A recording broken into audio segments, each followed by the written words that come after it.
Let me now take you to the Upper West region, specifically to the High Court, Wa High Court, where it has sentenced a serial killer to life imprisonment after he pleaded guilty to multiple counts of murder across the Upper West and Savannah regions. Now, a statement by the Ghana Police Service disclosed that the court handed down the sentence to Sharif Abdullahi, also known as Christos, for the murder of Issa Yaha and 22 others. The statement further said Abdullahi pleaded guilty to killing 16 people in Wa, 5 in Bole, and 1 each in Banda, Nkwanta, and Bamboy. Let's get on Zoom and speak to Rafiq Salam. Rafiq, even before we get into this sentencing, help us, what was the background of this story? Because we know that the killing started in 2021, but just a brief background on this very story. You know, the people of the Upper West region for about 4 or 5 years, they've been struggling to come to the terms of what actually transpired at their backyard, because months or weeks upon weeks, people definitely will get up in the morning. What they will hear is that somebody is suspected to have been murdered somewhere. And so it was really difficult for the people to at least to see what was really happening at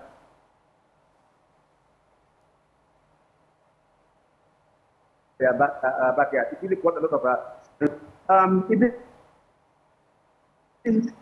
there was a lot of care in the region, and so many bars, many restaurants, and then even some activities in the night here in work will close, businesses will close before even 10 p.m.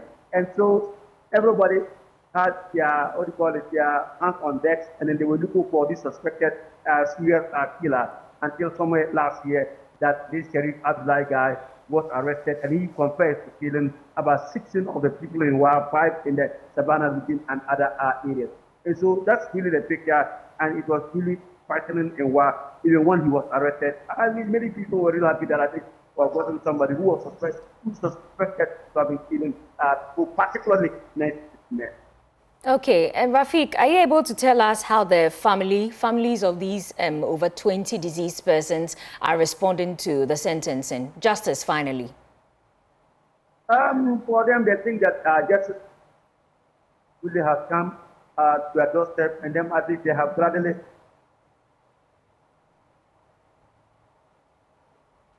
Rafiq, are you there? Held it with both hands, but he, the only person, the question that they are asking is that persons, because they think that the act that occurred in the last 4 years, they think that it was sophisticated and it could not have been done by one person. So what they are urging the authorities in the region, I'm talking about the security, at least they want them to dig further, to look further into the issue, at least to, if they can roll in more people into the scene, so that they will also be sick like Sharif Abdullahi. All right, Rafiq, are you able to tell us the general mood in these areas in terms of security? Do people still feel safe? For now, the people are saying that yes, it's far better than at least 2-3 years ago when people went to bed. They couldn't have both eyes closed. At least now, the people of one will be sleeping with at least one eye open.